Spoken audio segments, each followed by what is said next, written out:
like one example I use a lot because I think about it a lot because it drives me nuts is that sometimes there are kids in my class who are hungry, right? And it's like that sounds like a thing that doesn't seem like a big deal, but to me it's a huge deal because because if we can't even make sure that every kid is like fed, if I can't even ensure that, if I don't even know that, it's the whole thing kind of becomes a farce afterwards, right? It's like, do we really care about kids? How much do we really care about kids? Yeah. And that's not because teachers don't know that. It's because teachers are told all the time that that's not possible somehow. That somehow we can't have a society where every kid comes to school with more of their basic needs met. And that part of it, I think, is much more like on display right now than it ever has before.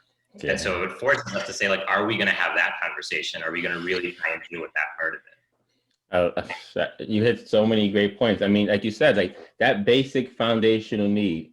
If we're not meeting their foundational needs, then everything that we try to throw on top of that is going to crumble because the foundation isn't strong. So I think during this pandemic, we started to see what are the foundational needs. Like we couldn't hide from it. It's right there in our face, right? We have to make sure socially, emotionally that our kids are doing well, right? We have to make sure that they're coming to school well fed, right? That they have a place that they feel safe in the school building.